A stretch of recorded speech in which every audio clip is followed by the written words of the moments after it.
damos una cordial bienvenida a Kira. Agradecemos tu tiempo y tienes tú la palabra para iniciar. Bueno, muchas gracias a todos y a todas. Por supuesto, muy buenos días y en especial al profesor Eduardo, decano de la sede de Sogamoso, quien muy amablemente nos ha invitado para ser parte de este ejercicio de interacción académica y social. Como tú lo mencionas, pues por supuesto hoy fui invitada a compartir parte de mi experiencia como docente universitaria y como investigadora en el campo de la didáctica de la química, particularmente, que es a lo que me he dedicado.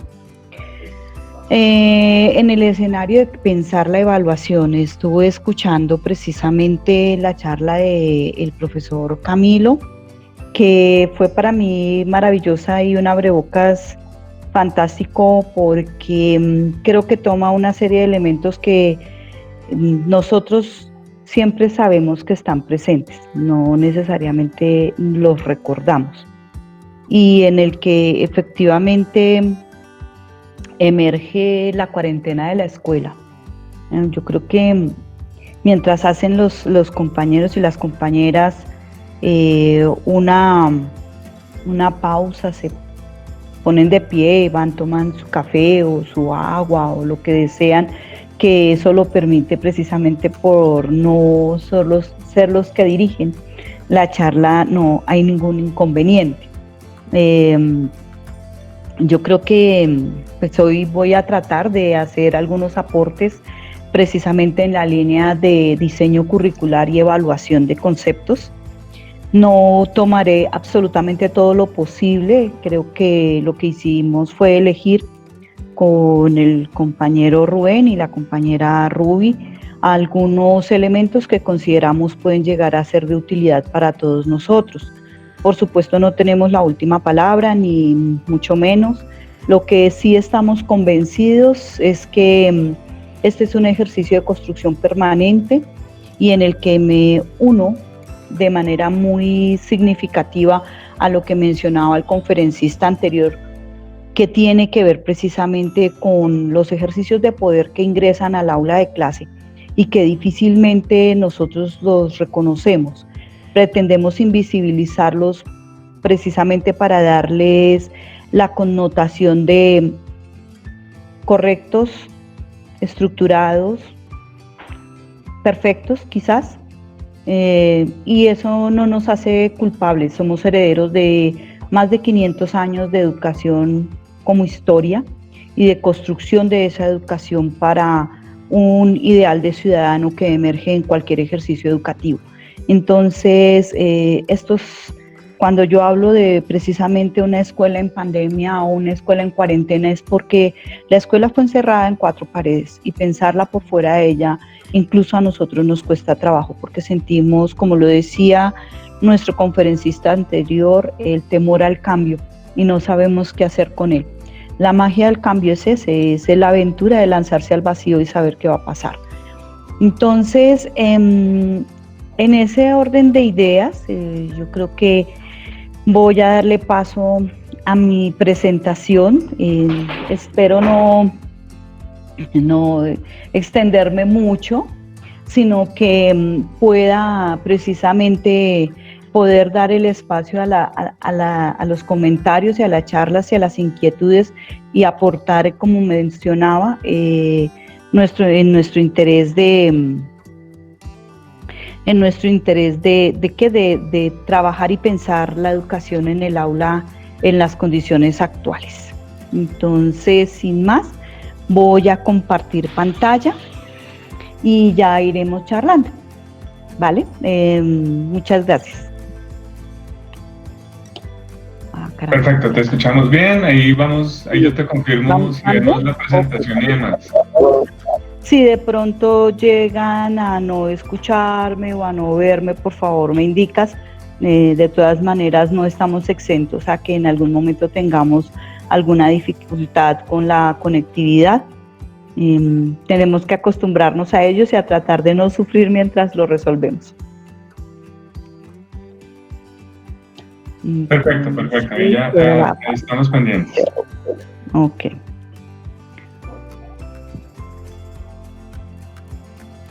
Entonces, ¿me informas por favor si ya estás viendo la pantalla? Sí, estamos viendo la presentación, algunos recursos para la evaluación y el diseño de actividades. Perfecto, exactamente. Así la he tratado de titular porque, como les mencionaba, hay muchísimos. O sea, es importante reconocer que, si bien, como lo decía el profesor Camilo, hay unos cuestionamientos sobre la evaluación en los que hay unos elementos que son de corte sociopolítico muy importantes, que nos hablan de cuál es la importancia de la escuela y cuál es su función social, por supuesto para el caso de Colombia, y lo voy a dejar solamente allí para no extenderme. La escuela fue el instrumento que se utilizó durante la Constitución de la República para consolidar el concepto de Estado. Entonces, por supuesto, juega unos papeles importantes, más allá de transmitir un conocimiento, es el instrumento a través del cual configuramos la ciudadanía. Y en ese orden de ideas, los conocimientos en el caso del campo de las ciencias naturales y todas las ciencias aplicadas tienen una función específica asociada a los modelos económicos de desarrollo de los países, y a partir de ellos es que tienen toda su potencia y su importancia.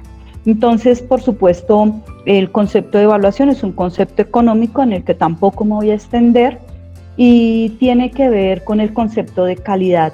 Allí es donde también tenemos algunos elementos que cuestionarnos, porque si yo como docente, o cumpliendo la función laboral de docente, no siendo de base esta mi formación, nunca diseñaré una clase para hacer una mala clase. Así que las malas clases no existen, así como no existen los malos profesores, puesto que las pretensiones de las personas no se originan allí. En ese orden de ideas, los rituales de los que hablaba nuestro profesor Camilo, por supuesto, nos hablan de esos imaginarios que hemos construido alrededor del conocimiento, de la actividad científica y de la importancia del conocimiento aplicado para resolver problemas concretos. Entonces, sin más preámbulo, por supuesto, decirles que nosotros somos nuestra principal barrera a sortear, coincidir significativamente, y eso es lo maravilloso de poder escuchar a otros colegas en otros espacios sin que necesariamente nos conozcamos, cuando hacen las exposiciones de lo que los motiva, de lo que los mueve para ser investigadoras, investigadores en cualquier área del conocimiento, y encontramos que el saber es uno solo y que tiene que ver con la historia de la escuela y de la universidad, su parcialización por áreas o asignaturas, cosa que tampoco tomaré, pero que considero relevante para poder contextualizar esta presentación. Por supuesto, ha emergido tanto en las charlas de ayer como en la que acaba de pasar una pregunta en los chats: ¿qué calificar?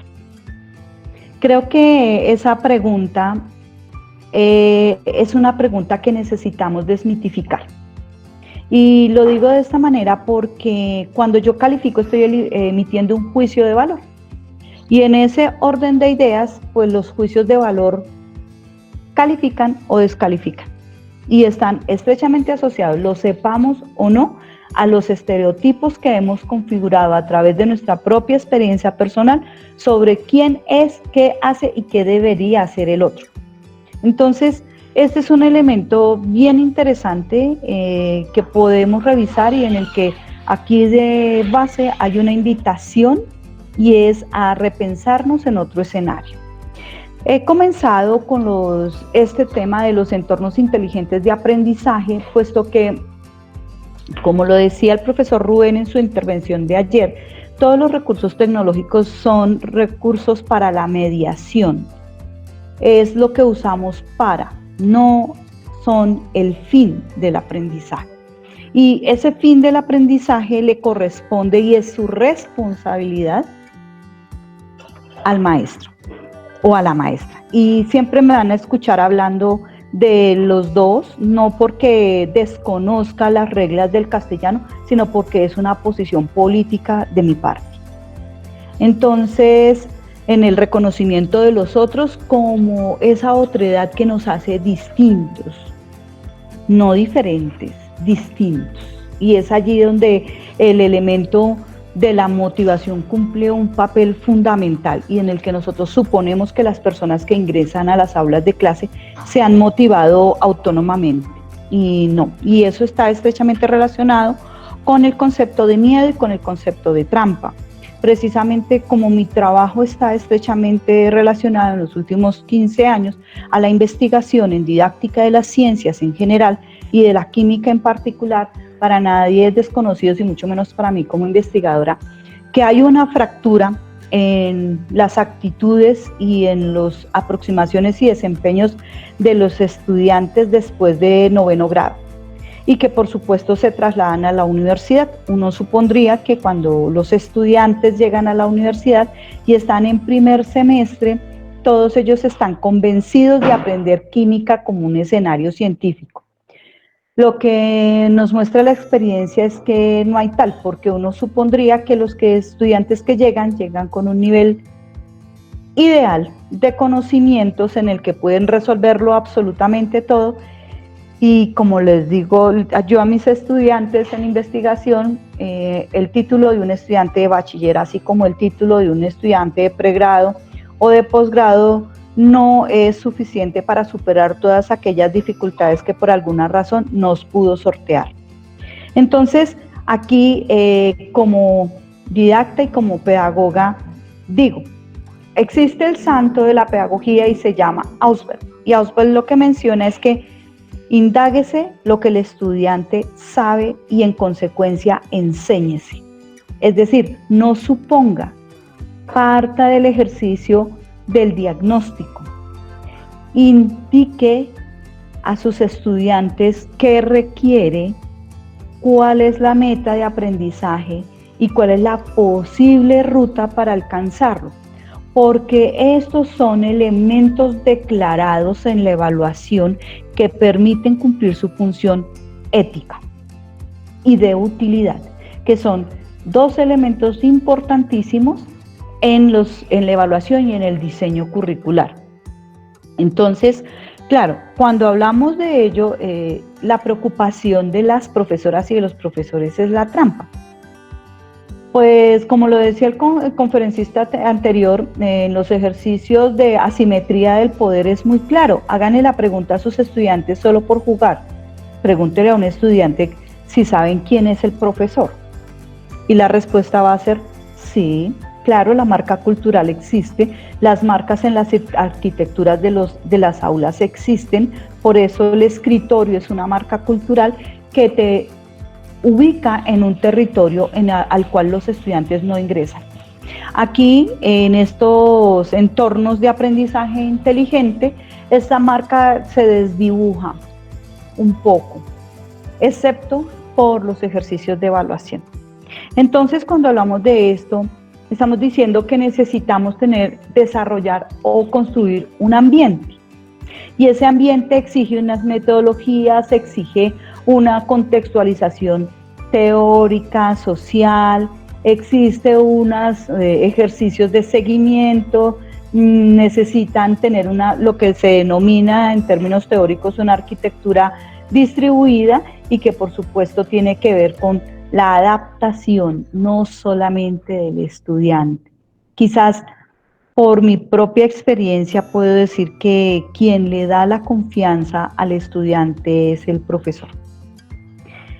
En ese ejercicio de la flexibilidad y la autonomía, por supuesto, los problemas y las tensiones del poder, de que el estudiante viene de un ejercicio histórico personal, de una escuela controladora, que señala, que discrimina, que margina, que exime, en el que también se encuentra en un ejercicio de tensión con su familia, que tiene que ver con los rituales de paz. Usted ya creció, usted es autónomo, en qué momento va económicamente a resolver todos los problemas de la casa, hay un servicio de luz por pagar, entonces hay una serie de requerimientos socioculturales que ingresan al aula de clase y que no porque no los mencionemos no existen. Entonces, en ellos ese ejercicio de la autonomía y ese ejercicio de la construcción sobre la autoridad, sobre los derechos, sobre las responsabilidades, dinamizan los discursos que se dan al interior del aula. Entonces, eso significa que cuando yo pienso un curso, y estoy de acuerdo con el conferencista anterior, que no importa, o sea que desmitifiquemos si se trata de un escenario remoto o con mediación tecnológica o un escenario físico de 4 paredes ubicado en un lugar específico del planeta. Definitivamente, en la tríada que hablaba también el interventor anterior sobre quiénes educan, nosotros sabemos que lo hace la sociedad, el Estado, la familia, y nosotros como institución hacemos parte del Estado. Por esa razón también estamos atravesados por unas normatividades que hacen posible la política pública sobre educación y en las que por supuesto también somos veedores y como ciudadanas y ciudadanos tenemos unas responsabilidades allí y cuando nos comprometemos laboralmente también adoptamos un marco teórico, epistémico y filosófico sobre unas concepciones de profesional en la carrera que sea. Entonces, ese ambiente de aprendizaje se puede configurar como un problema, porque es lo que yo necesito resolver. Y seguramente la capacidad de adaptabilidad, de reflexión, de cambio, vaya a favorecer esa manera de solucionar el problema. Claro, por supuesto, también puede emerger el asunto de ¿cuánto tengo que cambiar? Quizás la vida lo ubica uno en escenarios donde necesita repensar lo que está haciendo porque el resultado no es el esperado. Y en eso quizás unas prácticas que siempre sacan ampollas tienen que ver con la evaluación docente, ¿no? Y es como las formas en las que se manejan y los resultados y todo este ejercicio, pero lo cierto es que los sujetos todo el tiempo están evaluando todo lo que hacen, si no, no podríamos tomar decisiones. Por esa razón también el aprendizaje es un recurso para administrar y los primeros administradores somos nosotros los que asumimos los cursos y en ellos necesitamos vincular a los estudiantes para pensar la administración de ese ambiente. Por supuesto también el ambiente es la naturaleza para apreciar, para respetar, para preservar. ¿Por qué? Porque estamos inmersos en una hermosa esfera azul y en la que necesariamente lo ambiental es algo que nos atraviesa como sujetos sociales en los que interactamos también con estos otros escenarios que nos permiten sentirnos vivos.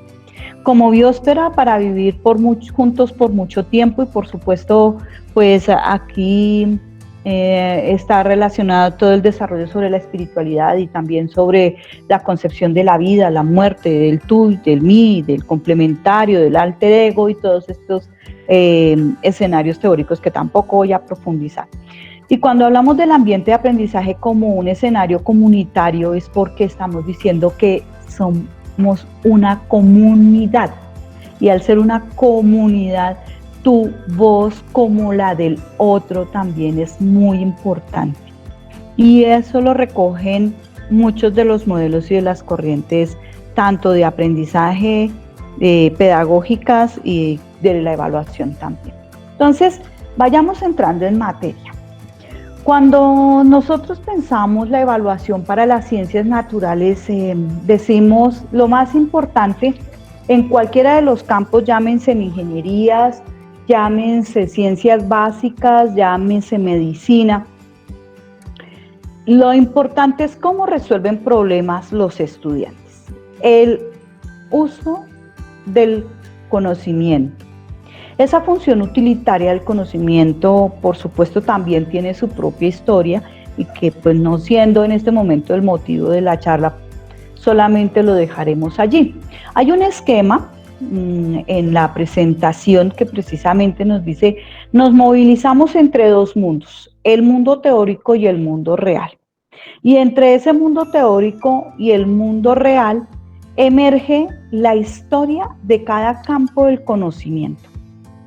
Y en esa historia del campo del conocimiento hay unas decisiones, hay unas tensiones y hay unos problemas que siguen movilizando ese conocimiento y que han permitido, en términos epistémicos, hablar de las categorías epistémicas del conocimiento científico. Entonces los sistemas teóricos no cambian, seguramente unos más lentos, otros más rápidos, y lo que hace que existan y que se hagan propósito de aprendizaje es su potencia de explicación, es su capacidad predictiva para resolver problemas que no habían sido pensados en un inicio, pero que por su aplicabilidad podemos resolverlos. Es decir, esto es desde una perspectiva kuhniana, por supuesto, y un poco lacatosiana, al considerar que los modelos que pueden ser icónicos, simbólicos, lingüísticos, nos permiten, como lo dice la gráfica, pensar, calcular, razonar, planificar y sobre todo generar posibles soluciones en un ejercicio de la predicción. Entonces, en el mundo real encontramos que efectivamente hay diferentes tipos de problemas. Una cosa son los fenómenos y aquí, usando la jerga de mi campo del conocimiento, no existe un problema en el campo de las ciencias que no funcione como un sistema termodinámico. Es decir, yo sé que está inmerso en el universo, pero para poderlo estudiar necesito delimitarlo. Y al delimitarlo necesito también establecer las condiciones y a partir de esas condiciones poder considerar cuáles podrían ser las posibles preguntas que pudiese responderme. Es decir, no las voy a responder todas, pero seguramente la respuesta que logre sea muy potente. Y en este ejercicio de la modelización y de la indagación se construye el argumento. Uno de los principales problemas en la evaluación en ciencias tiene que ver con la construcción del argumento que elabora un estudiante en formación a propósito de una serie de preguntas que se hacen para delimitar un problema en particular. Y creo que la cita que tomé de Gastón Bachelard, de su libro sobre el compromiso racionalista, lo menciona, y quizás hay un documento que a mí me gusta mucho de él, que tiene que ver sobre el problema de los instrumentos como escenario para la enseñanza y el aprendizaje de las ciencias. Entonces, ¿qué sucede? Que como ese es el escenario en el que nos estamos movilizando, ¿qué hacer? ¿Qué hago yo para diseñar? ¿Qué hago yo para evaluar? ¿Qué debería saber el estudiante? ¿Qué debería decirle al estudiante? Y en ese ejercicio, por supuesto, desde la perspectiva de la naturaleza de las ciencias, le quiero dar todo el protagonismo a la importancia de la metacognición, en la medida en que lo que nos han mostrado las mismas teorías del aprendizaje es que yo no puedo acordarme ni puedo utilizar el conocimiento que no haga parte de mi propia estructura cognitiva. Es decir, cuando yo al conocimiento le atribuyo un valor de importancia porque me permite comprender. Entonces, en ese orden de ideas, pues por supuesto yo tengo acá, un momento que quiero poner aquí está. Yo quiero poner acá entonces en la charla, ¿no?, aquellas habilidades metacognitivas que están ubicadas sobre esta flecha en doble sentido. El análisis, la evaluación y la inferencia. Y la evaluación como esos ejercicios que hacen parte del juicio reflexivo para la toma de decisiones. Estas son las habilidades de alto nivel. Todas las personas las desarrollamos, incluso las niñas y los niños. Lo que sucede es que cuando yo ya me tengo que ubicar en una estructura cognitiva como la científica, que supera por su historia la historia de cualquier ser humano, necesita ser enseñada. Y en ese orden de ideas, las acciones que se hacen para que puedan entrar estas estructuras cognitivas a las de las personas que llamamos aprendices o estudiantes tienen que ver con estos ejercicios sobre la memoria, de modo que habrá que decidir qué necesitamos hacer a corto plazo que pueda de una u otra manera pasar a la memoria de largo plazo. Entonces, este asunto sobre el aprendizaje no solamente tiene que ver con las buenas intenciones del maestro, tiene que ver con entender dos elementos importantes. Uno, que hay siempre un estudiante que ingresa a un aula de clase con la pretensión de aprender. Dos, que nosotros estamos enseñando un sistema teórico que conocemos muchísimo mejor que él y que dependiendo de esa concepción que nosotros tenemos, de ese conocimiento y también el conocimiento que tenemos de cómo se construyó y de cuáles son esas categorías epistémicas que la construyen, dependerá también la decisión que yo tome en el aula de clase. Por supuesto, aquí vuelve a emerger un elemento que ya había sido mencionado, que tiene que ver con los aspectos afectivos. Claro, todos nosotros somos también sujetos de frustración, por supuesto. Cuando tenemos una meta y no la alcanzamos, cuando esperamos hacer gala de todo nuestro conocimiento y fracasamos. Entonces, el ejercicio de lo emocional está presente todo el tiempo. Y si bien podemos caer, ¿no?, desde un elemento de desarrollo y acompañamiento hacia un campo de la indulgencia, de la justificación, pues eso es lo que nos hace humanos, no podemos evitarlo, ¿no? Y entonces aquí emerge la comprensión del pensamiento crítico. Calificar. Todos los que sabemos algo de matemáticas entendemos que el ejercicio de calificar es un ejercicio sostenido en un límite que tiene dos parales o dos extremos. Es un rango matemático. Al ser un rango, lo cierto es que yo establezco qué criterios me van a permitir o validar lo que la persona está haciendo o no validar lo que la persona está haciendo. Y cualquiera de ellos es un ejercicio que ataca de manera significativa la emoción. Entonces, por supuesto, culturalmente también tenemos unas marcas y es las marcas de la descalificación. A nosotros nos cuesta trabajo decirle a un estudiante: te felicito, has hecho tu mejor esfuerzo, cuando uno ha visto el trabajo y lo ha sopesado en su conjunto y dice: con esto no se hace ni un caldo, ¿sí? Entonces, el ejercicio de la motivación, sin desconocer que hay cosas por mejorar y por aprender, sí necesita ser evaluado en el ejercicio educativo. ¿Qué pasa entonces? Que, como les mencionaba al inicio, tenemos una normatividad que regula una serie de decisiones que por supuesto no son de nosotros, pero pues que no hacen parte de esta charla. Lo cierto es que todos los programas de formación profesional del país se sostienen en un sistema de evaluación por evidencias. Al ser un sistema de evaluación por evidencias que es expresado en términos de competencias, entendida la competencia como una capacidad para resolver problemas a través de un conocimiento especializado o de un conocimiento que se desarrolla durante toda la vida, nosotros no podemos tomar una competencia como quien toma un vaso o como quien toma una planta.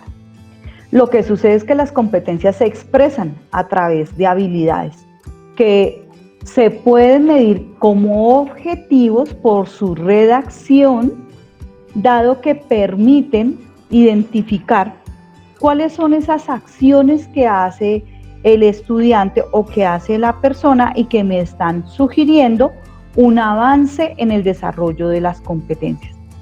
Por eso esa expresión de un aprendizaje para toda la vida sugiere que las personas pueden mejorar esas competencias a través de la interacción que tenga oportunidad de vivenciar durante su vida profesional, familiar, social. ¿Qué sucede? Que entonces este trabajo, que es un trabajo que se recoge de las propuestas de Dewey, ¿no? Y que fue representado por los autores que se encuentran aquí abajo, Hogan y Peña y Cárdenas, nos dicen que hay una serie de procesos. Es decir, yo creo que el valor que nos ha entregado todo el trabajo en el campo de la psicopedagogía es ese, de todas las personas son capaces de aprender, y entonces pues esto ha cuestionado también fuertemente la escuela, porque entonces ¿cuál es la función de la escuela si las personas pueden aprender? El conocimiento es anterior a la escuela como estructura, por lo tanto cualquier persona puede aprenderlo. Y cuestiona también el trabajo del docente, que no va a ser parte de esta charla tampoco. Nos dice que necesitamos pensar un proceso, esa secuencialidad, esa apuesta. En diseño curricular se considera que cuando yo planeo un curso, estoy haciendo uso de mi conocimiento para la investigación en la educación, y que además de eso estoy partiendo de una hipótesis que no tiene posibilidad de réplica. ¿A qué me refiero? A que cuando uno diseña un curso, elige los recursos, las actividades, las estrategias, tú tienes una oportunidad de ponerlo en juego y nada más. O funciona o no funciona. Otra cosa es lo que sucede con la experiencia como docente, en el que yo puedo mantener una serie de secuencias que por su éxito con los grupos me permiten suponer que para el siguiente puede funcionar igual o mejor. Y comienzo a hacer tránsitos, comienzo a hacer modificaciones de esas estrategias que he ido eligiendo y que he ido observando. Por eso, pues no necesariamente un docente con muchos años de experiencia, estrictamente hablando, va a ser mejor en el ejercicio del diseño curricular, y eso lo documentan muchísimos especialistas. Entonces, como se ve aquí, dice los procesos ejecutivos, que son aquellos de distribución de recursos, de tiempo, requieren también de unas estrategias metacognitivas de los procesos ejecutivos, es decir, cómo hacemos el ejercicio de retroalimentación. Los procesos de pensamiento crítico, yo puedo hacer unos ejercicios en el aula, pero se requieren también unas estrategias de metacognitivas que me permitan recoger qué tanto se avanzó en esos procesos. Igualmente, los conocimientos cognitivos requieren de unas estrategias de metacognitivas para el pensamiento cognitivo y de actividades cognitivas que me permitan establecer cómo ha ido ese avance. Entonces, esta espiral, que es una espiral en ascenso, nos permite decir que yo puedo tener por lo menos 3 momentos en el diseño de un curso a propósito de mi pretensión de ir mejorando. Entonces, siempre habrá unos momentos de introducción, unos desarrollos o unas profundizaciones que requieren también unos enlaces entre los momentos A, B, C, y por supuesto con los siguientes cursos. Entonces, aquí hay un compromiso de el docente de conocer la estructura curricular del programa, porque yo puedo ser la profesora de química, pero seguramente habrá una química analítica o puede haber una química instrumental, y el conocer qué se puede hacer en estos cursos me permite también establecer un tipo de enlace para los estudiantes, de modo que cuando lleguen a estos otros cursos pues no se sientan como tan abandonados.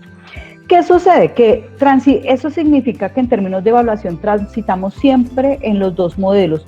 ¿Por qué? Porque culturalmente estamos educados para mantener el mundo tal y como lo conocemos. Entonces las resistencias de cambio son muy fuertes. Rubén lo mencionaba en la sesión de ayer, los cambios en educación son muy lentos. Así que transitamos entre estos 2 modelos, que por supuesto tienen sus propias formas de evaluar. Así que tenemos pruebas en un lado, tenemos procesos mentales en el otro.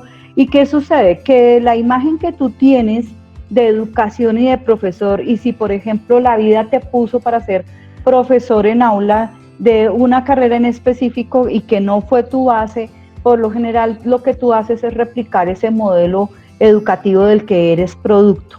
Eso no te hace ni bueno ni malo, es simplemente parte de la historia personal, que te dice que es necesario pues plantearse algunas preguntas de si esa es la mejor opción o no. La cuestión es que esto hace que en los procesos de modelos cognitivos se suponga que como no se va a calificar, entonces tienen menos valor que aquellos ejercicios que se hacen desde el modelo tradicional y que centrado en las pruebas pueden darnos mejor funcionalidad. Así que plantea la controversia entre la lista de actividades o las actividades integradas. Por todas partes hablamos de poder resolver problemas, sin embargo, cuando se hacen estudios sobre cursos en específico de cómo se diseñan las actividades, lo que uno encuentra es que hay es una lista de tareas, y lo decía el conferencista anterior a propósito de los ejercicios escolares en las escuelas secundarias y primarias, están atiborrados de actividades, pero no se encuentra un elemento reflexivo que permita trabajar con un propósito desde el comienzo hasta el final, una secuencia de actividades. ¿Cuántos recursos tienes? Un montón. Entonces, en este lado yo ubiqué algunos de los documentos estructurados más conocidos en el campo de la didáctica. Tiene que ver con las guías didácticas, los talleres, las unidades didácticas, los informes. Escogí pues sobre todo aquellas actividades que con mucha frecuencia en el campo de las ciencias naturales y de las ciencias aplicadas se utilizan. Estos instrumentos tienen su origen en los años 70 desde la tecnología educativa y por supuesto desde los éxitos de toda la instrumentación para demostrar que las personas pensamos y que por supuesto también existen inteligentes y no tan inteligentes, ¿no? Lo que desde una perspectiva sociocultural se llama blanqueamiento. Entonces, que tiene otras implicaciones que no vamos a trabajar ahora. ¿Y qué sucede? Que tenemos aquí que si yo quiero evaluar una lectura o quiero hacerle seguimiento a una lectura, yo tengo una serie de instrumentos. Yo aquí coloqué solo algunos, pero hay más. Entonces puedes hacer un resumen analítico, una reseña, un mentefacto. Si vas a trabajar cómo están estructurándose los conceptos, entonces puedes utilizar recursos metacognitivos como las redes semánticas, conceptuales, mapas mentales y conceptuales. Si lo que quieres es trabajar ese alcance de la proyección de un problema, del seguimiento a un problema, de la resolución a un problema, encontramos estructuras metacognitivas como la V de Gowin, los ejercicios de lápiz y papel y los mismos proyectos.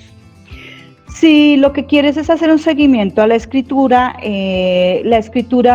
yo aquí siempre he tenido como una importante tensión, no siendo lingüista, no siendo especialista en el campo de la escritura, y es la acepción de ensayo para los ejercicios de escritura, toda vez que tiene una estructura bastante compleja que emerge en el campo de la filosofía y en el que si tú no puedes desarrollar una tesis, entonces nunca tendrás un ensayo. Tendrás posiblemente un texto argumentativo que tiene una estructura similar, pero que es mucho más corta, porque en términos de elaboración de discursos propios es menos estructurada, menos potente, ¿no? Y por supuesto, pues también está la escritura de los artículos, y todos ellos tienen estructuras internas, tienen modos de conformarse.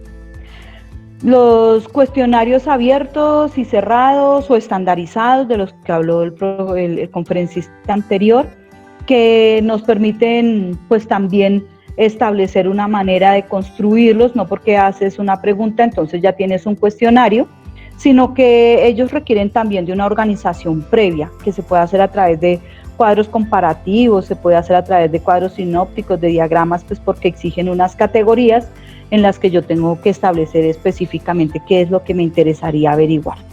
Por supuesto, pues también vienen las entrevistas, que están estrechamente relacionados con los cuestionarios, y por supuesto vienen también todas aquellos recursos que privilegian la memoria.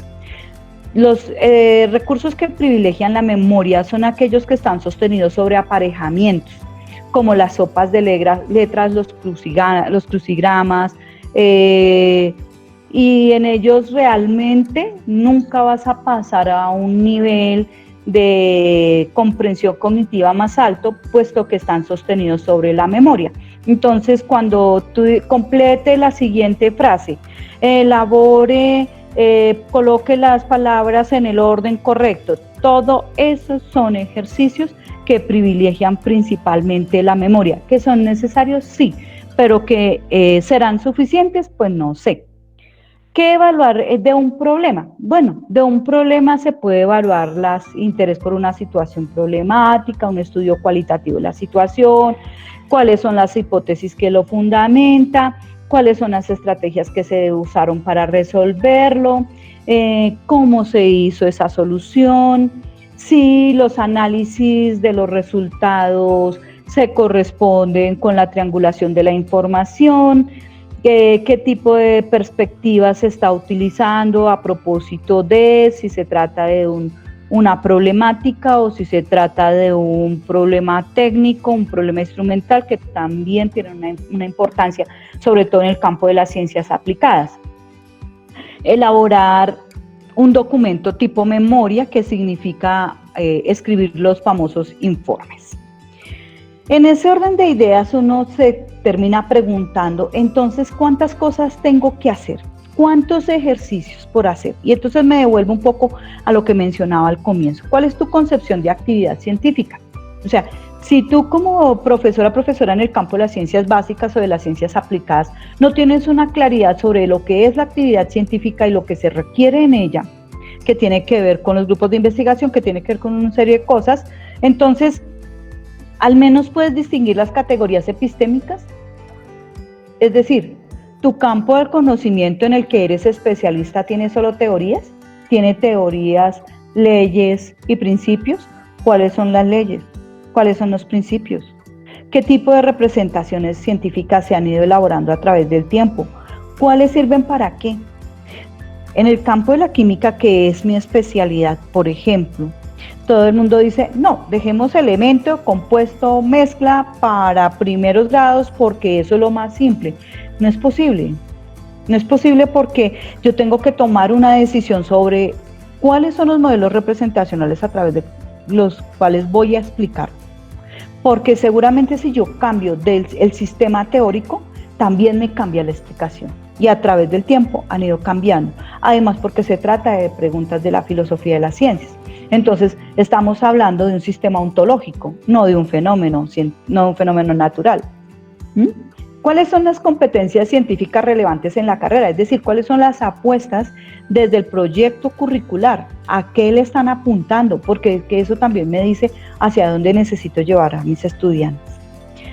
Por supuesto, hasta dónde quiero que el estudiante sea evaluado, porque yo creo que lo que decía el profesor Camilo, que tenemos un pequeño problema y es que nosotros todo el tiempo estamos evaluando a los estudiantes desde nuestra estructura cognitiva y no desde la estructura cognitiva que tiene al estudiante. Ha sido parte de la tensión que genera la trampa como único recurso de sobrevivencia del estudiante. No quiere decir que sean todos los casos, por supuesto, aquí se trata de flexibilizar el asunto, será el caso de algunos, de otros no. Finalmente, lo que sí da la experiencia es esa capacidad para poder identificar ese tipo de movilizaciones en las personas que tenemos en el aula de clase. Que si por este medio se puede hacer o no se puede hacer. Bueno, yo siempre he sido una convencida de que si la persona que diseña el recurso para mediación tecnológica no tiene en su cabeza una estructura de diseño curricular y además de eso no tiene una estructura sobre el sistema teórico mediante el cual pretenden elaborar el recurso, la situación va a ser interesante pero no muy exitosa en términos del conocimiento en específico. Y por lo tanto, quien es responsable de hasta dónde puede explicar todo el sistema de modelos científicos del campo de conocimiento es el profesor. Esa responsabilidad sí no es del estudiante. Una cosa es cómo acompañamos nosotros el proceso para que él se vuelva experta o experto, otra cosa es desde dónde nosotros tomamos esta decisión para poderlo comprender. Entonces, como ya lo saben, yo tomé esto. ¿Cuál de estas actividades sería más rigurosa en el caso de enseñar química o en el caso de enseñar gases? ¿Cuál? La cuestión esta es que cada una de ellas me representa algo en particular sobre el comportamiento de los gases. ¿Mm? Y esta imagen, por ejemplo, todo el mundo dice, no, la velita, no sé qué, pero ese fue el experimento de Michael Faraday, para comenzar a hablar de gases, inclusive de Boyle, para hablar y construir el concepto de presión atmosférica. Entonces, uno podría decir, no, es que los algoritmos son suficientes. No, porque es que los algoritmos matemáticamente nos están modelando una realidad con respecto a unas condiciones. Es decir, estos sistemas reales que estarían aquí, yo termino delimitándolos acá con respecto a unas condiciones que son de mi intención. Y esa intención es la que me permite exponer unos argumentos sobre el comportamiento de. Este modelito, esta figura para la medición también de la presión de gases, por supuesto mucho más estética, mucho más linda. Uno podría decir, es que yo necesito el laboratorio, ¿no? A propósito de los laboratorios y de las asignaturas teórico-prácticas, que necesito llevarlo al laboratorio. La cuestión es que estos instrumentos tienen historia y esos instrumentos responden a unas preguntas en particular. Y lo que han hecho los desarrollos tecnológicos es hacer mucho más fina la lectura, pero esos datos se leen a la luz del sistema teórico que se enseña. Sin eso, no interesa que el instrumento sea muy sensible en términos de medición, porque seguramente la explicación de ellos no va a ser tan potente. ¿Qué pasa entonces? Que aquí viene una de mis sugerencias. Retomar la heurística de Gowin. Sin embargo, este es el diagrama heurístico del profesor Antonio Chamizo, mexicano, quien trabajando en el campo de las ingenierías también, se dio cuenta que era muy importante que los estudiantes pudieran mejorar esas comprensiones para la construcción de argumentos a través de la interacción de todo lo que se juega cuando yo quiero elaborar un informe, que debemos atribuírselo a Boyle, que Boyle fue el que en las comunidades de científicos hacía una comunicación por escrita y luego se trasladó y se adoptó en todas las academias sociales de las ciencias de toda Europa y que por supuesto llegó a nosotros. Por eso es el valor tan grande que le damos a un informe de laboratorio. Sin embargo, siento y pienso, además por mi experiencia en investigación en el aula, que este podría ser solo el objetivo de trabajo de un curso en ciencias.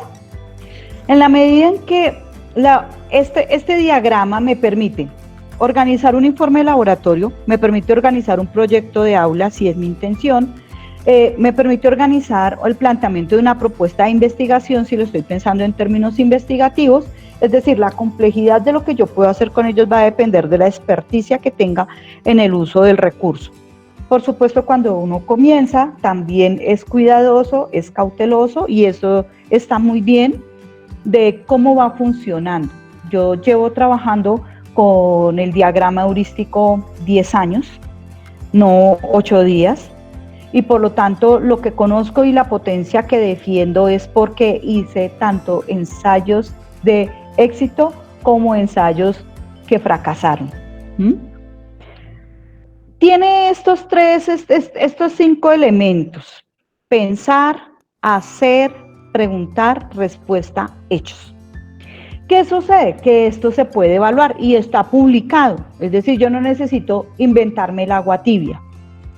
Yo lo que puedo es reconocer que el agua tibia me puede servir para muchas cosas. En ellos está el tipo de pregunta, me devuelvo a lo que hablaba de Gastón Bachelard. Entonces, no hay un solo conocimiento que emerja en un vacío epistémico, todo lo contrario, está sostenido en un tipo de pregunta. Pero yo necesito aprender a preguntar y enseñarle a mis estudiantes a hacer preguntas. Y en ese ejercicio, pues por supuesto tengo los 3 tipos de preguntas que seguramente según el campo de conocimiento, este puede estar orientado hacia el desarrollo de las entrevistas estructuradas y semiestructuradas, Sin embargo, que es el dolor de cabeza de todos los estudiantes de pregrado, incluso de uno como estudiante de posgrado, siempre tendrá el dilema de qué preguntar y qué tan potente es la pregunta que tiene. Yo como candidata a doctora en este momento, por supuesto, sigo en el dilema de si mi pregunta de investigación es tan potente y si las que elegí como subsidiarias me van a permitir responder la pregunta principal. Y eso direcciona todo el trabajo de investigación que se hace y las decisiones que se toman en el transcurso del desarrollo. Entonces, si ustedes observan en la parte final, tenemos que las preguntas cerradas se caracterizan porque comienzan en qué, en dónde o cuándo. ¿Y qué es lo que están pidiendo? Una respuesta correcta. Si la respuesta es equivocada, nos fregamos, pero si yo, por ejemplo, hago una pregunta abierta que comienza con un por qué, qué pasaría si, y espero una respuesta correcta, es probable que el estudiante nunca alcance el nivel que yo espero y entremos en tensión porque las pretensiones de ambos lados no son las mismas. Y suele suceder. Las preguntas semicerradas, o es decir, que tienen tanto una sección que necesita ser correcta con respecto a un campo del conocimiento en específico, pero que también da la posibilidad de que el estudiante argumente las razones, es aquellas que comienzan con el cómo, además de que nos pregunta por lo metodológico, ¿no? Entonces, las preguntas vienen siendo también parte del problema de fondo del diseño y de la evaluación en un aula de clase. ¿Cómo evaluarlo? Aquí viene un ejemplo de rúbrica, si ustedes se dan cuenta, tiene unos puntajes que yo perfectamente puedo cambiar de 1 a 4 o puedo cambiar de 2 a 5, y siendo un ejercicio cualitativo para la reflexión y para la retroalimentación, me permitiría también trasladarlo de manera muy clara y consciente a un esquema de calificación, como nos exigen los sistemas educativos actuales en el caso de Colombia, donde nosotros necesitamos emitir un valor numérico, ya sea por cortes, ya sea final, no interesa.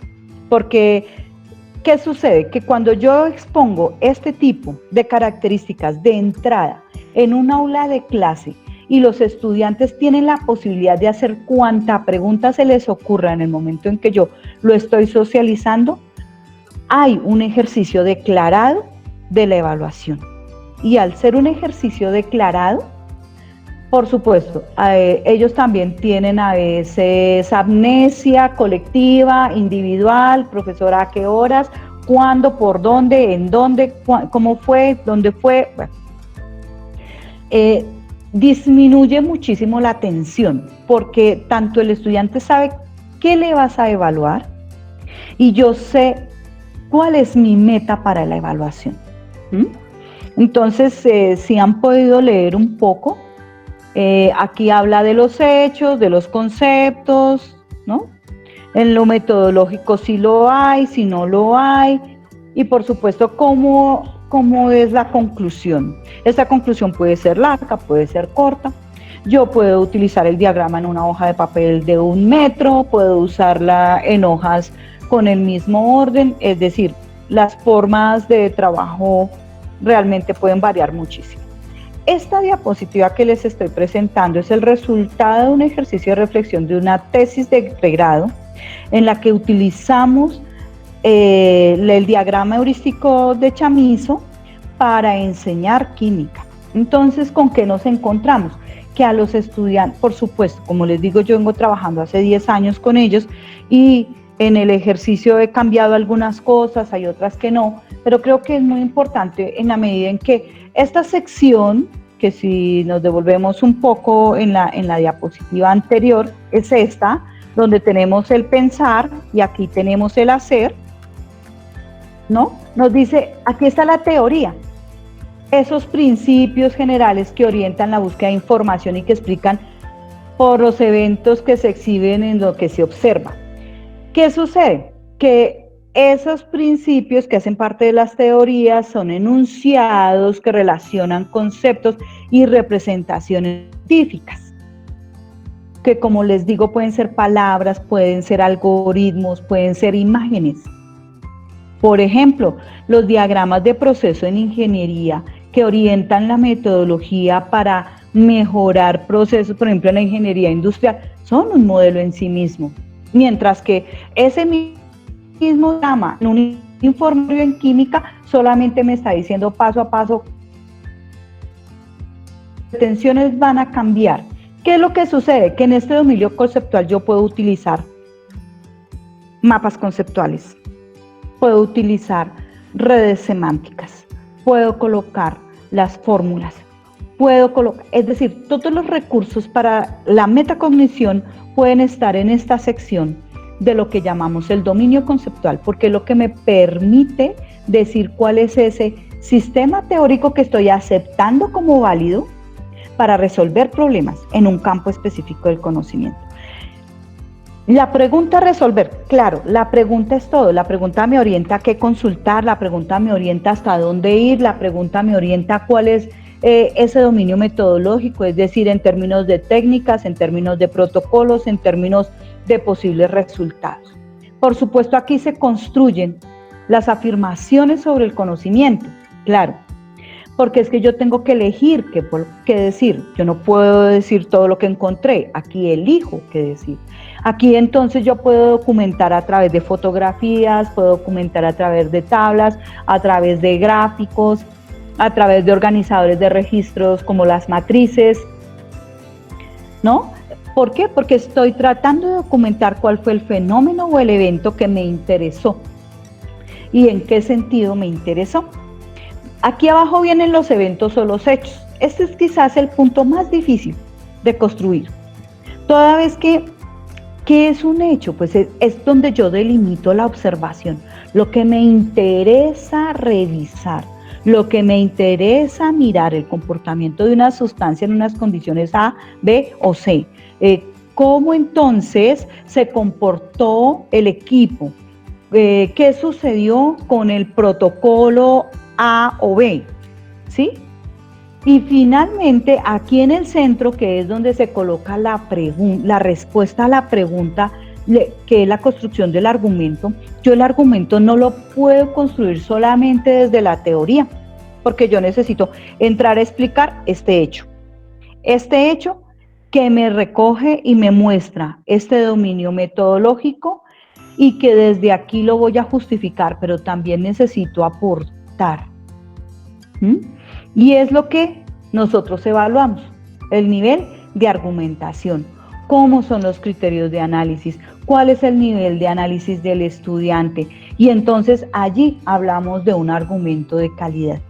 Y sin embargo está representado en un círculo toda vez que no todos los estudiantes tienen las mismas habilidades, las mismas capacidades, ni están en el mismo nivel de comprensión. ¿Eso qué significa? Pues que nuestros cursos no son homogéneos, nunca, en ninguna parte. No por el hecho de que estudien licenciatura en ciencias naturales, entonces todos saben lo mismo para poder hablar de. No, eso no es cierto. Así que yo siempre tendré que estar pendiente de ese seguimiento de los grupos. Por supuesto, pues ya han ampliado un poco más el trabajo cooperativo, colaborativo, el buscar asociarse, inclusive en estas condiciones. Eso también tiene que ver muchísimo con la capacidad de desarrollar el carácter. Nuestras estudiantes y nuestros estudiantes son lo que uno llama en el argot popular hijos de apartamento. Ellos no salen de su casa porque no los dejamos salir, porque la calle es peligrosa, ¿sí? Ellas no pueden resolver un asunto en una biblioteca porque como todo lo encuentran en internet y ahora les tocó ir a la biblioteca, pero si es la biblioteca virtual la situación tampoco cambia. Entonces hay una serie de situaciones que sí es importante que nosotros tratemos de regularlas en la medida de lo posible.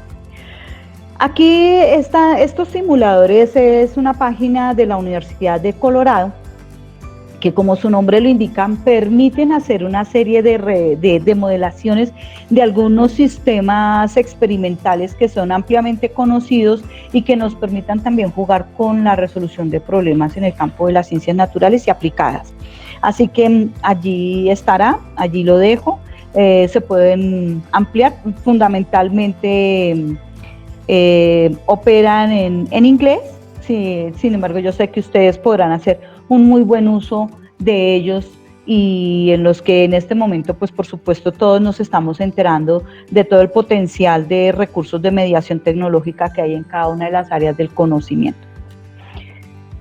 Hay otro tipo de instrumento que se llama la guía didáctica, que es muy conocido y también porque su origen está en los años 70 con la guía de trabajo, que posteriormente también se denominó la guía de laboratorio.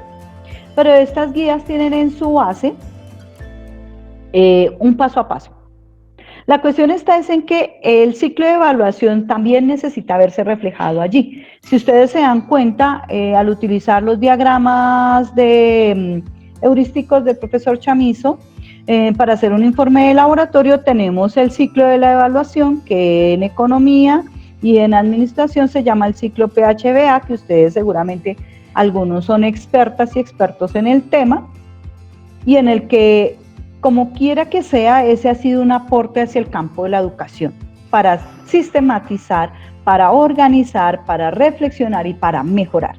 Entonces, la extensión de una guía va a variar. Yo puedo tenerla para una sola clase o la puedo tener para 6 semanas o para las sesiones de una semana. Es decir, todo va a depender de la experticia que ustedes tengan en el diseño curricular. Lo cierto es que la guía didáctica, pues por supuesto, no va a surtir su efecto si únicamente tiene un paso a paso y no tiene un ejercicio de socialización, un ejercicio de reflexión y un ejercicio de evaluación. Entonces, cuando hablamos de la guía didáctica, la diferencia con la guía de los años 70 dentro del origen de toda la instrumentación para la educación es que es coherente con el sistema teórico y las acciones a desarrollar y que tiene un propósito: describir detalladamente las actividades, mientras que el instrumento anterior es un ejercicio muy potente de reflexión, de análisis y de consolidación de información. Este es un paso a paso. Puede llegar a tener una correspondencia con el taller en la medida en que en el taller, como su nombre lo menciona, se busca hacer algo práctico o un producto.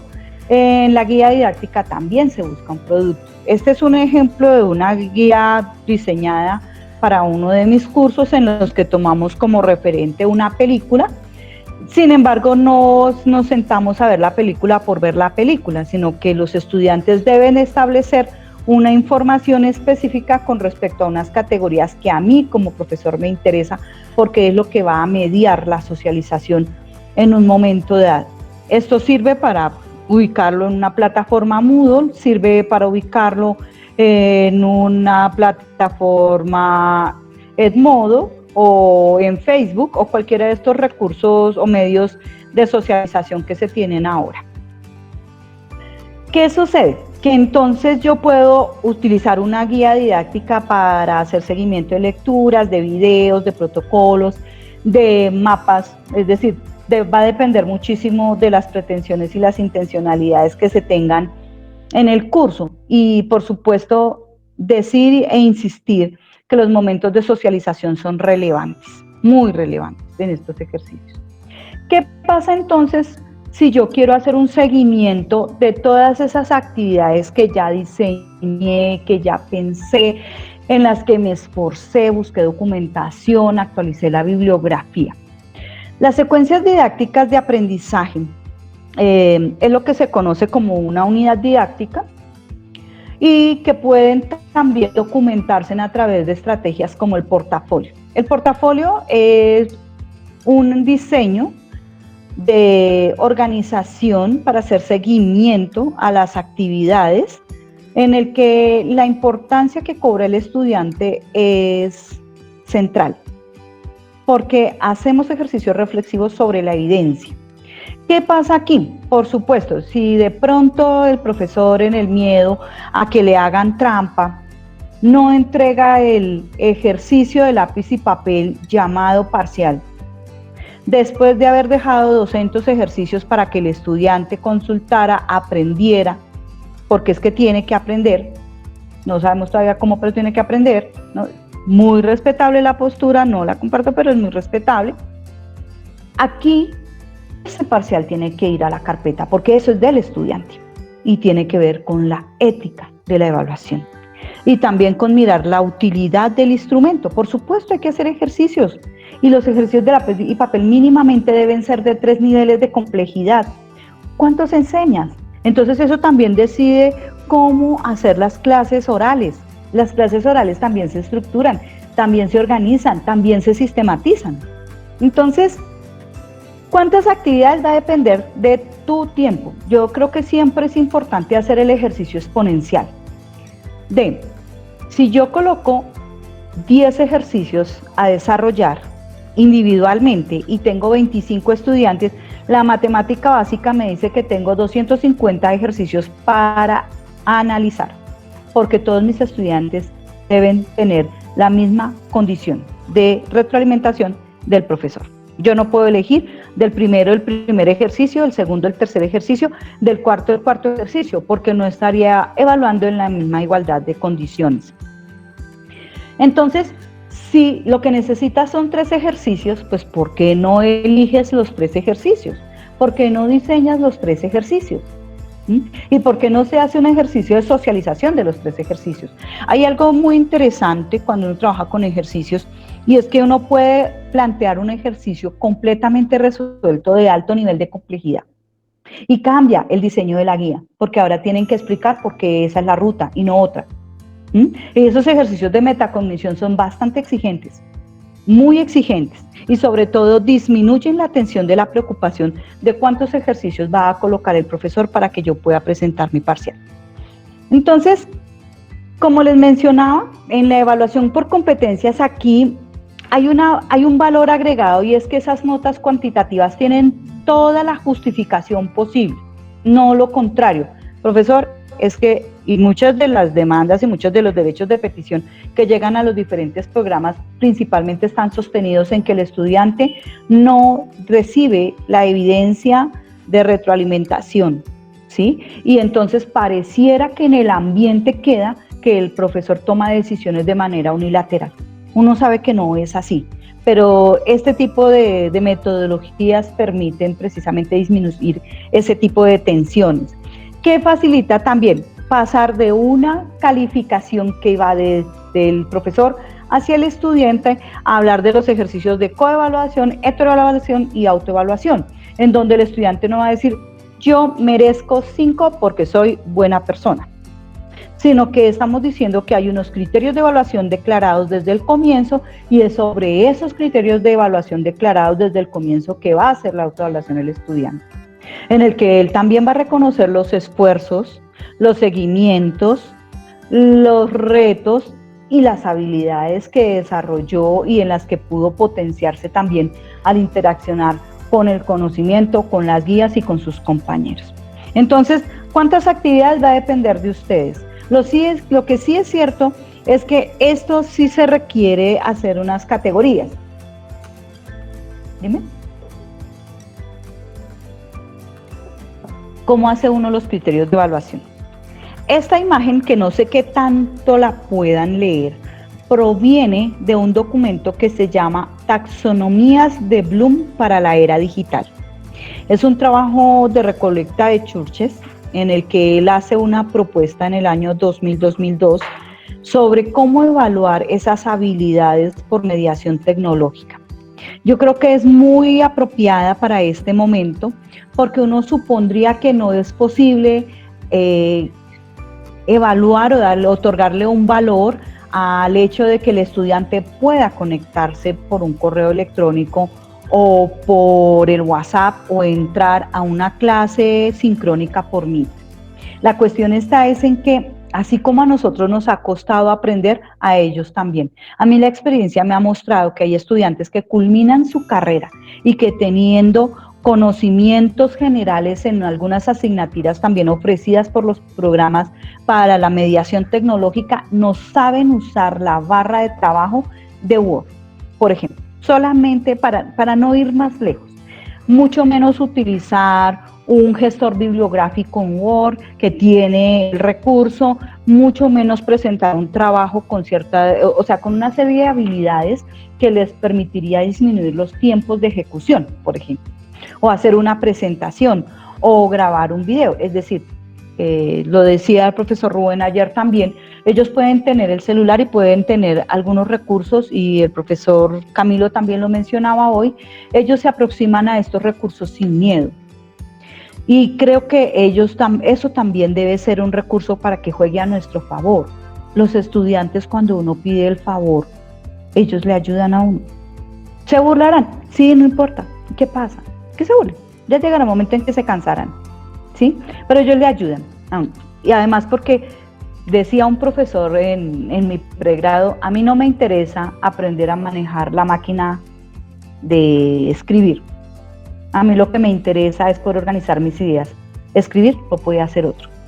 Entonces, en este orden de ideas, yo necesito saber que cognitivamente aquí abajo se encuentran las habilidades de menor desarrollo cognitivo y aquí arriba las de mayor desarrollo cognitivo. Entonces yo no necesito desbaratarme pensando que debería escribir como criterio de evaluación. Si yo estoy estableciendo que lo que quiero es que recuerden, entonces cuando yo escribo reconocer, listar, describir, identificar, recuperar, etcétera, etcétera, etcétera, no estoy midiendo otra cosa diferente a recordar. Y si yo coloco un criterio de evaluación en una guía que tiene el propósito de desarrollar ejercicios de argumentación, pues entré mal, porque seguramente esta habilidad se recoge aquí arriba, en aplicar o en analizar, porque escribir con argumentos significa comparar, organizar, deconstruir, atribuir, etcétera, etcétera, etcétera. Escribir es una habilidad de alto nivel. Elaborar un informe de laboratorio con una pregunta de base es un ejercicio de alto nivel. Los ejercicios de lápiz y papel pueden estar aquí abajo o pueden estar aquí arriba, ¿sí? Y esto es lo que yo necesito aprender a manejar mejor. ¿Con cuántas estrategias necesitas trabajar? Dependerá de tu habilidad. Comienza por las que puedes manejar bien y luego ve incluyendo algunas que sean de tu interés porque potencian, porque te gustaron, porque las entendiste. O sea, el criterio de selección realmente es muy variado y no lo vamos a resolver ni hoy ni en estos momentos de seguramente confinamiento. ¿Qué pasa? Entonces, existen técnicas, instrumentos de evaluación como las rúbricas. Las rúbricas son muy potentes para usarlas para evaluar y para trabajar los criterios de evaluación y hacer de la evaluación algo ético, medible, flexible y estratégico, ¿no? Entonces, aquí yo coloqué la escala numérica que nosotros manejamos más por un asunto de intención, pero tú puedes colocar lo que quieras. En el que la rúbrica holística tiene una característica y es que pretende elaborar un criterio de evaluación de todo lo que se hace, no de una parte, sino de todo lo que se hace, por eso se llama holística. Y aquí hay una reflexión, una redacción en la que tú puedes completar las características de estos criterios. ¿Cuáles son esos criterios? Y ya sabemos que las taxonomías de Bloom para la era digital es un recurso que nos va a ayudar muchísimo para redactar de manera clara y también para pensar qué es lo que yo espero encontrar en el documento o en el trabajo o en la acción que desarrollen mis estudiantes y no otra cosa, y que ellos esperan poder cumplir con ese criterio y no estar preocupados si al profesor le gusta lo que yo estoy haciendo, que es uno de los argumentos que ellos utilizan, ¿no? Es que yo no sé qué es lo que quiere Kira, no entiendo, o sea, la verdad yo le he revisado todo lo que hace, todos los parciales, todas las clases, es más, las grabo, le tomo foto, pero yo no entiendo qué es lo que ella quiere de mí. No es lo que yo quiero de él, es cuáles son los criterios que nos hemos puesto como metas de aprendizaje y cuáles son las acciones procedimentales, las actitudinales y las cognitivas que se van a desarrollar en ese ejercicio. Entonces, aquí yo coloqué una pregunta abajo, ¿debería usar el 0? Yo creo que es parte de las tensiones y de las discusiones que se han dado alrededor de la evaluación. Mirémoslo culturalmente. Si tú te presentas a un concurso y te colocan 0 en uno de los criterios de evaluación, inmediatamente tú escribes un correo solicitando la explicación porque no es claro. Entonces, si eso le pasa a uno en el campo profesional, imagínense lo que le puede pasar a un estudiante. Cuando sus hijas y sus hijos están haciendo los trabajos en las casas, lo más frustrante para ellos es que les digan que no aprobaron, lo que están haciendo, pero sobre todo que no haya un elemento que justifique la razón o por lo menos que le permita identificar qué fue lo que puede mejorar para que la próxima vez le vaya bien. Las rúbricas analíticas son muy interesantes. Esta es una rúbrica que se encuentra ubicada aquí. Hay muchísimos lugares en la web, publicaciones de alto nivel y de no tan alto nivel, en los que están publicadas todo este tipo de herramientas que usted puede elegir de acuerdo a sus pretensiones. Esta es muy interesante porque se usa para los documentos escritos. Y aquí en la estructura encuentro la estructura de ese escrito, en el que yo puedo escribir algo o quitarle o adicionarle según mi intención. Y si se dan cuenta aquí, los criterios son bastante puntuales. En el título, es pertinente con el tema, es conciso. ¿Cuántas palabras? De 4 a 5. ¿Por qué? Porque seguramente yo a mi estudiante le he dicho que allí se encuentran algunos de los aspectos teóricos que se han de desarrollar en el diseño. Es pertinente con el tema, pero no es conciso. ¿Por qué? Porque tiene menos de 4 palabras y ya lo dijo el primer criterio. Es pertinente con el tema y es extenso, entonces supera este primer criterio. Además, porque el título es como el nombre de los hijos, ¿no? Un documento escrito que no tiene título no tiene identidad. No hay título. Entonces, si yo al estudiante, este criterio es excelente, bueno, aceptable e insuficiente, si yo le coloco a un estudiante en su rúbrica el título una I, él no tiene que venirme a preguntar por qué profesora Kira me puso una I, sino que ya está ahí, usted no le puso título, fin.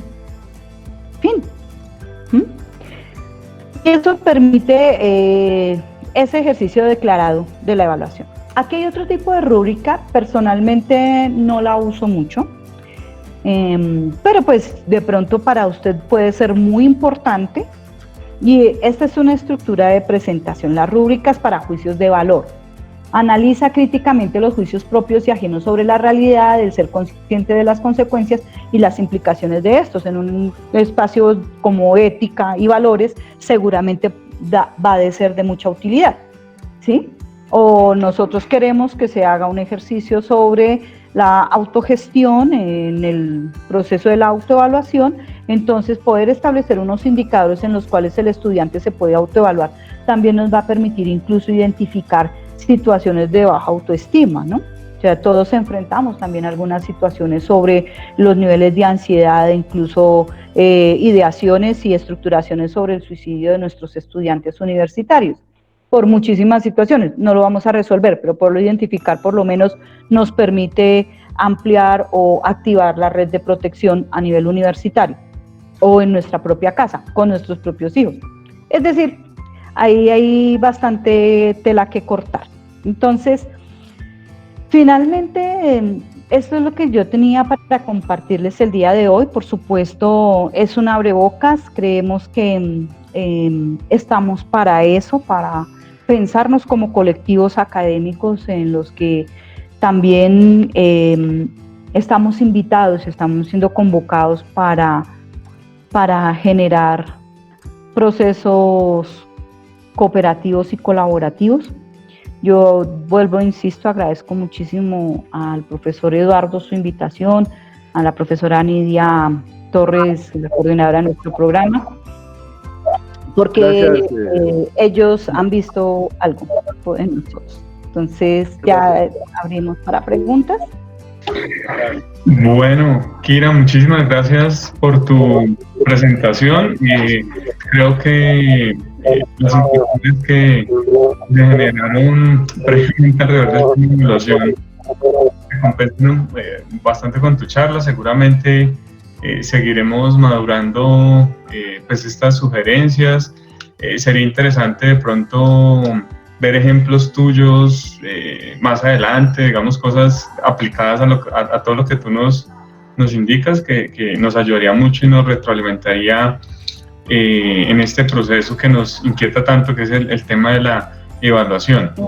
Y yo no sé, bueno, digamos que ya estamos casi a las 12:30 y la sesión la estamos grabando, por ahí preguntan, no encuentro bueno, ahí se dijo que la idea es seguir más adelante con el tema. No encuentro preguntas en el chat, pero pues sí, o sea, con toda tranquilidad, de pronto si hay inquietudes, unas dos, yo creo que podemos resolver. Otra sesión. En otra sesión, perfecto, Rigo. Claro, ya aquí hay un problema con los equilibrios fisiológicos de todos. Sí. Sí, pues, digamos que, bueno, no vemos preguntas como tal, pero yo creo que sí hay cosas ahí interesantes, nos planteadas bastante, o sea, con bastante claridad, y pues se nota que trabajas bastante la temática, que la vienes aplicando y va a ser de bastante utilidad para todos. Pues dejaríamos entonces el espacio abierto para una de pronto próxima donde nos compartas algo de pronto aplicado a eso. Ya digamos el decano mirará ahí su plan de, digamos, de las futuras sesiones, pero creo que de aquí se derivan aspectos importantes hacia la evaluación. Mira, el profesor Jaime Alberto Gómez escribió: una de las grandes críticas de este tipo de modelos es que se les indica de que sacrifican el tiempo de preparación de la materia y se les dedica a la parte administrativa, por supuesto. Y yo creo que una de las grandes tensiones que se ha generado en la actividad docente es que, o sea, ¿para qué es el tiempo del docente, no?